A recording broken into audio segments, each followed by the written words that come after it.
Acho que o Rubão, nas vezes que já se manifestou sobre a saída dele, deixou claro que ele vai levar essa história para o conselho.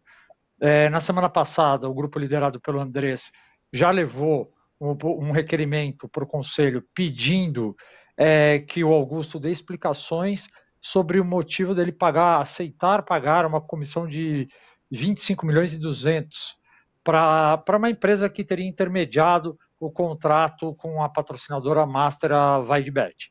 E aí o Rubão ontem pegou e deu uma entrevista no Mesa Redonda da Gazeta Esportiva dizendo que ele ouviu na casa dele, Rubão, casa de praia dele, em Peruíbe, ele ouviu do Augusto que não existia intermediação. Fechei o contrato, não tem intermediação. Então ele dá mais argumento para o grupo do Andrés, porque o grupo do Andrés diz que foi lá numa reunião na sala do Augusto, que o Augusto falou lá que, olha, eu toquei esse negócio direto com mais um diretor aqui, tocamos diretamente o negócio da Vaidbet. Então, assim, aumenta, depois dessa entrevista do Rubão ontem, aumenta a pressão para o Augusto se explicar ao conselho. O grupo do Andrés quer uma reunião, quer que o Augusto até vá lá no conselho e tal. Isso normalmente é usado como uma forma até de expor o cara tem que ir, porque ele pode responder simplesmente o requerimento. Agora, o Rubão bate na tecla de que, olha, eu fiz oposição ao grupo do Andrés durante muito tempo e eu ia lá no conselho e fiscalizava e cobrava e tal, e vou fazer isso com o Augusto. Então, o clima que a gente tem é de muita pressão no Augusto para explicar essa história da comissão. E, ao mesmo tempo, o Augusto, por enquanto, está meio calado. Na semana passada eu pedi um pronunciamento sobre esse requerimento feito ao Conselho, se ele realmente tinha dito que tinha feito a negociação diretamente, mas a assessoria de imprensa disse que ele não ia se falar. Fiz um outro pedido hoje de manhã em relação às declarações do Rubão, de que ele também disse que não tinha intermediário e tal, mas até a gente começar aqui, eu não tinha obtido resposta da assessoria de imprensa. Então a gente tem um clima do outro lado meio que de silêncio, mas internamente é um clima assim, o Rubão tá, tudo bem, o Rubão saiu, foi afastado da diretoria de futebol, tombou atirando, mas ele vai tomar tiro de volta.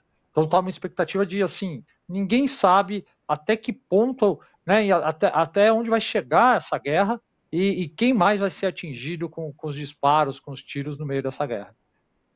Perrone, uma coisa que a gente já falou, nas últimas 2 semanas a gente deixou claro aqui que o Rubão era o jogador que fez a falta violenta, vai ser expulso de campo, mas está caído. O árbitro estava esperando o cara levantar para poder mostrar o cartão vermelho e foi isso que aconteceu, né? O Rubão estava com dengue, quando se recuperou da dengue, o Augusto Melo demitiu. Tem uma outra coisa que ficou muito pendente e que ainda está pendente, porque ele demorou 2, talvez 3 semanas sabendo que o Rubão ia cair, sem que ele caísse. E a gente está há quase 3 meses sem a definição do financeiro sobre para onde o Corinthians vai. Volta para a Libra, vai para a Liga Forte, de quem serão os direitos de televisão do Corinthians no ano que vem.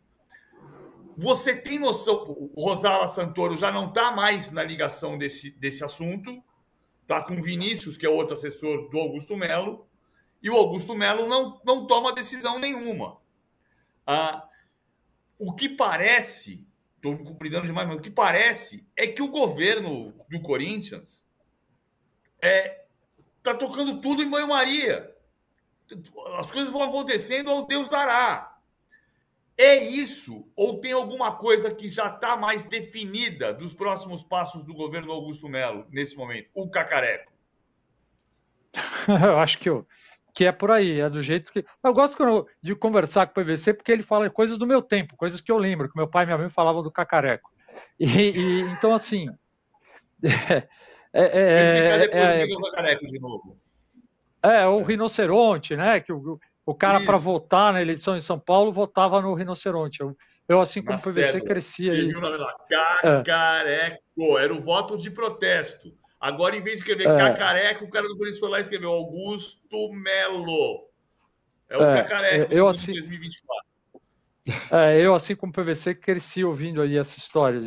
Então, enfim, eu tentei, sobre a questão da televisão, conversei com uma pessoa lá na sexta-feira, que foi sucinta, falou, não, estamos estudando ainda, não tem novidade.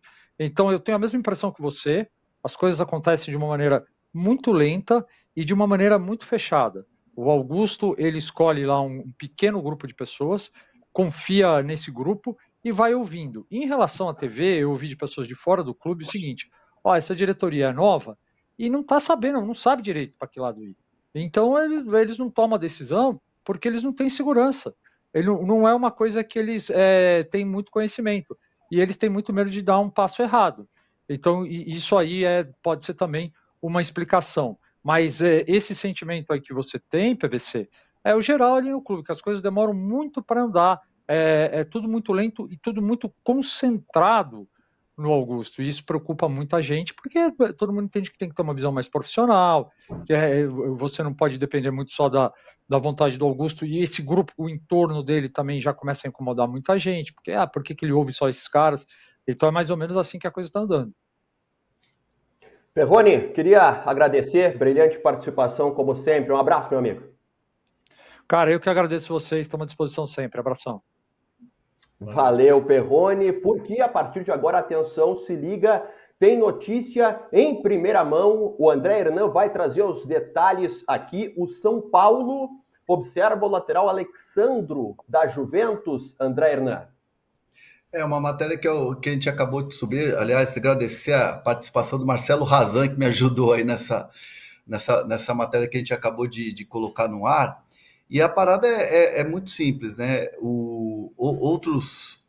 Começou um papo aí no Twitter, aí nas redes sociais, de que o São Paulo tinha aberto uma negociação,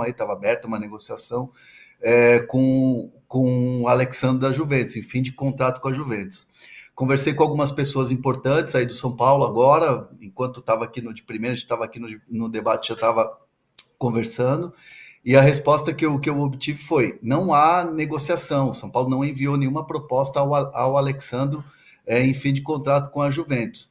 O que houve, assim, o São Paulo observa a situação, né? O São Paulo acompanha de perto como é que vai se desenvolver, se o Alexandro vai voltar ao Brasil, quais serão os próximos passos do lateral esquerdo, que é um grande jogador, um jogador de seleção, é um jogador de Europa há muito tempo, campeão da Libertadores com o Santos, com o Muricy Ramalho, coordenador técnico e na época técnico do São Paulo, do Santos, melhor dizendo, naquele time que tinha Neymar, Ganso, enfim, que pode ser um trunfo, inclusive, importante para o São Paulo se vier a acontecer uma negociação, né, uma abertura de negociação com o jogador. A questão é, Alexandre topa voltar ao Brasil, né, para o São Paulo aí sim avançar e quem sabe apresentar um projeto, apresentar uma proposta.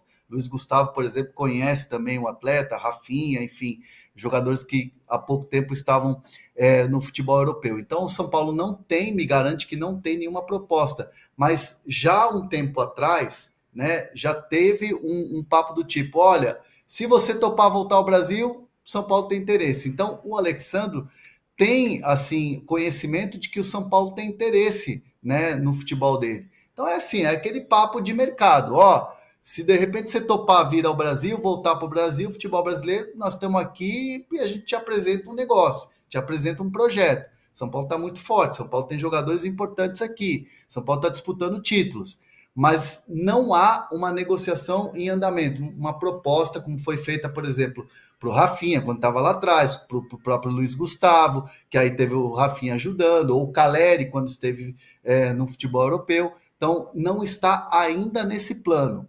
Precisa ter o passo do Alexandro, né? Tô titubeando aqui, tô pensando em voltar ao Brasil. Aí o São Paulo avança. Por enquanto tá na questão da observação mesmo, mas é um grande jogador, sem dúvida nenhuma, é um jogador que seria um senhor reforço para uma posição que o Zubeldia já detectou que precisa, né? Apesar de ele ter gostado muito do Wellington, mas o clube entende que precisa, porque o Wellington ainda não se decidiu se vai renovar o contrato. PVC, Alexandro, como é que encaixaria na equipe do Zubeldia no São Paulo, hein, PVC? Eu acho que ele funciona parecido com o Rafinha. Primeiro é importante dizer o seguinte, o Alexandro já passou por momentos melhores, né? Ele jogou 15 das 35 partidas da Juventus na Série A da Itália. A Juventus está em terceiro lugar no Campeonato Italiano. Vai terminar em terceiro lugar, porque o Milan está 5 pontos na frente. O Milan vai ser vice-campeão, a Inter já é campeã. Ontem a Juventus empatou com a Roma 1-1. O Alexandre jogou 7 como titular, 8 saindo do banco de reservas, de 35 rodadas. Chegando ao Brasil, eu entendo que o Alexandre tem um papel tático parecido com o Rafinha.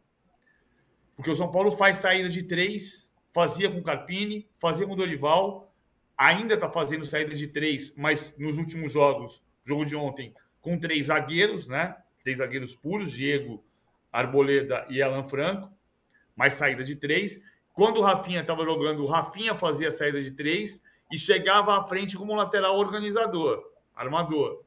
Não como lateral de dar passagem pela linha de fundo o tempo inteiro, pela linha lateral, dando amplitude. O Alexandre é parecido com isso, do lado oposto. Ele pode fazer terceiro zagueiro, ele pode ser lateral esquerdo, mas ele não é mais um lateral de ultrapassagem, como já foi. Eu acho que, taticamente, ele é muito talentoso, muito útil para o elenco, mas é um jogador que vai ter que se adaptar do ponto de vista tático. E a gente está vendo, né, Hernan, que, do ponto de vista físico, o Rames tem com o Zubeldia uma relação que também não é muito favorável neste momento.